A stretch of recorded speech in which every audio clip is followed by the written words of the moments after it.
What's going on, everybody? Welcome back to Marriage and Medicine. Today's video, we would like to talk about how to make it through residency from a financial standpoint.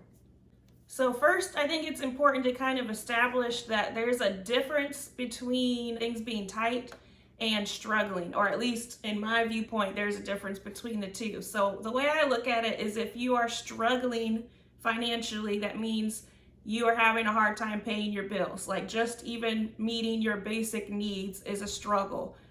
It's like you're trying to figure out, am I going to be able to make it through with this paycheck? Like, am I going to have to cut some things out? Where can I get the extra money? Like, that's what I look at as struggling financially, is that you're just not sure if you're going to be able to make it or not. And then when I look at things being tight, I look at that as like you're able to make all of your bills and all of your basic needs covered, but that's pretty much it. Like, there's no extra room to do fun things. You might have a little bit of extra money left over, but it's like not much at all. So those, to me, that's the way I look at those two. I don't feel like they're interchangeable at all.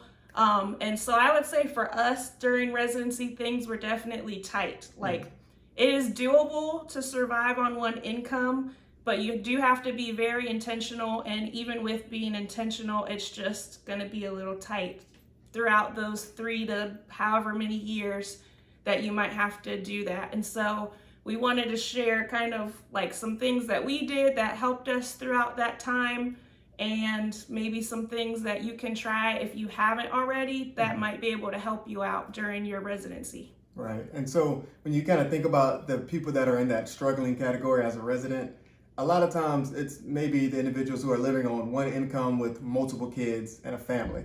Like, I can definitely understand why things can be kind of in that struggling category. But if you're single, or if you just have you and a spouse, unless you're living in a very high cost of living area, there's no reason for you to be in the struggling category. You have to kind of take a step back, look at your budget, and realize this is probably more so of a lifestyle problem than it is actually a how much income that you're making.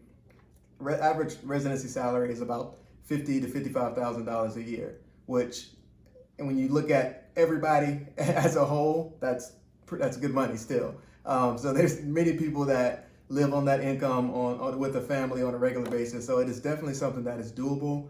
But you just have to make sure that you budget and make sure that you are living within your means and not inflating your lifestyle. Because of course you're going from medical school where you're making no money at all. You're paying money to where you're becoming a resident and you're like, oh, I have a paycheck. Like, I can actually do things now. And then you overdo it. You're like, oh, I'm gonna go buy this house. I can buy a car now. It's like, relax. Yeah, I think people think like going from medical school where you don't have a job and you can't work to go into residency and you get a paycheck, they're like, oh, things are going to be so much better. Like, financially, things are going to be easier because you actually make money now. When in reality, it's like not much really changes at all. If anything, it might be a little harder. All right, so when thinking about some of the things that we did initially to try to help us make it through, first thing is the most important, and that's budgeting. You definitely want to make sure that you budget out your monthly allowances every single month, essentially. As soon as you get that paycheck, make sure that you know where that money is going to. Because if you don't, that money is going to go quickly and you're not going to know what happened to it. And then you're going to realize, oh, I ate out 5 times this time. I went and took this trip, and then now you're struggling. Now you can't pay your bills. So the first thing in terms of trying to help with that is making sure that you establish a budget and try your best to stick to that budget.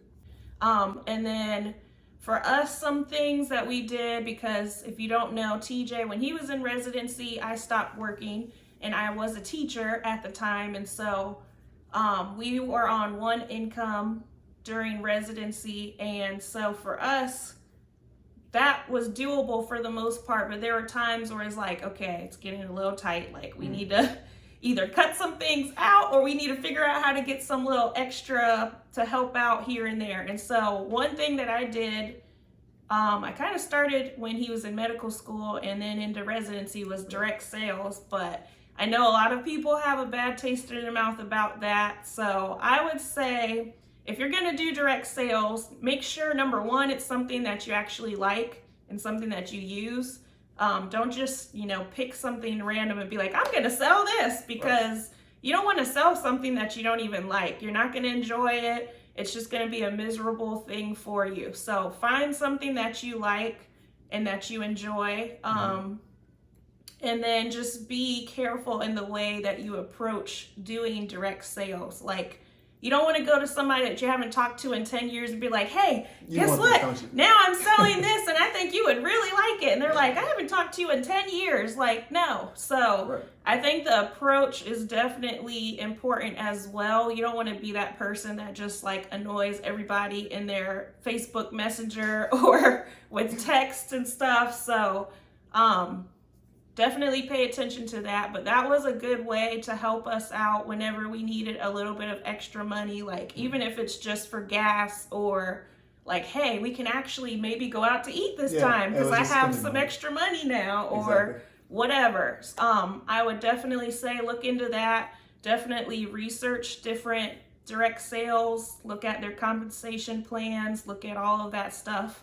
You can even talk to someone that does it, someone that you trust, and just kind of do all of your own research first before you decide to make that commitment. But that was definitely something I enjoyed doing when I was a part of that, and it did help bring in a little bit of extra money for us too. And just be careful when you start those kind of programs. Do not buy a bunch of product. Do not go into debt buying a bunch of product, because there's a possibility you may not sell it. So just be careful when you do those kind of things.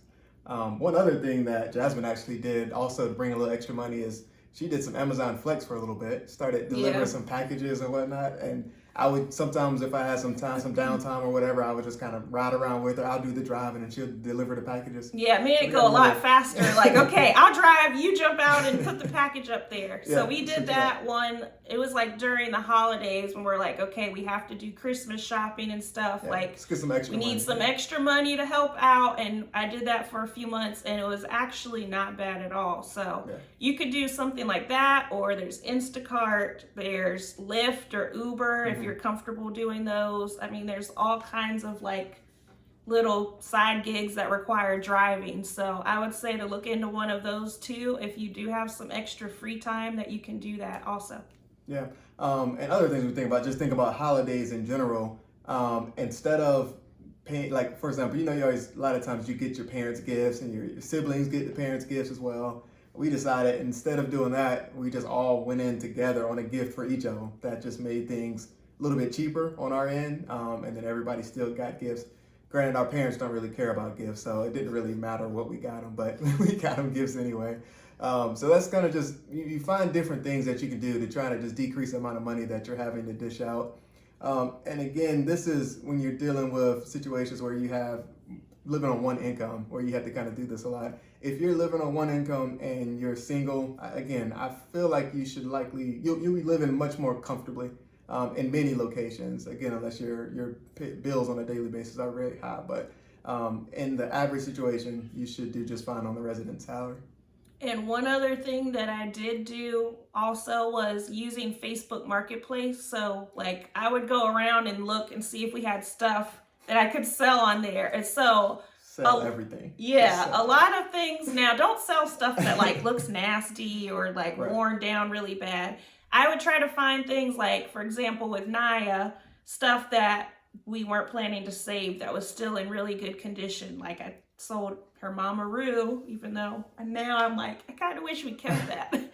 But just different things like a stroller or whatever. If you have things that are in really good condition, especially if it's something that was expensive, I would suggest like selling it. If you're not using it and if you don't plan on saving it, go ahead and sell it. Look around your house and find what things you might be able to sell. You could even have like a yard sale if you have that much stuff that you could get rid of. But that's a really great way to get money, and you can get it like within a few days as soon as somebody claims something. And one other thing that we kind of think about is when you're making your budget, just think about things that you can cut out. For example, if you're struggling, if you get into the situation where you're having difficulty paying your bills, look at different things that you can cut out in the sense of going out to eat. That's kind of probably one of the main ones. Instead of going out to eat, make sure that you budget into your grocery budget to get certain foods that you can make on a daily basis, and so that you can get rid of that expense, because that definitely takes up a lot of money altogether.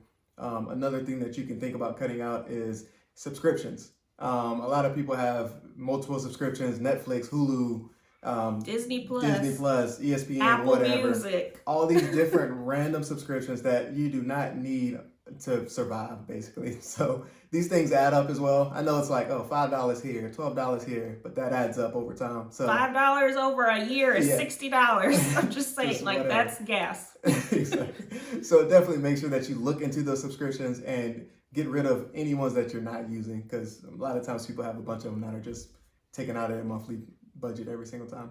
And with that, some of the things that I had to cut out, like especially during, well, not during medical school, I would say more so during residency. Yeah. I used to go and like get my hair done every 2 weeks. And so I had to drastically cut that back. Like, okay, you might be able to go like once every few months. You're going to just have to do your hair on your own. Right. Something else I used to do was go get my nails done every 2 weeks. And so that was something that's like, okay, now you're going to have to just do that on your own. If you want them done, you got to do it. But something like that, things that you can do for yourself, even though you might not like to do them, that would help you save money as well. I would just recommend, it's only temporary. Exactly. Just cut that out for the year or however many years. And then as soon as they finish residency, you can add that back into your budget. Yeah. But that's something else definitely you could consider cutting out as well. So those are a couple tips that we had in terms of making it through residency from a financial standpoint. Again, if you have any questions, feel free to leave some comments in the comment section. But again, thanks for you guys for watching. I'll see y'all in the next video.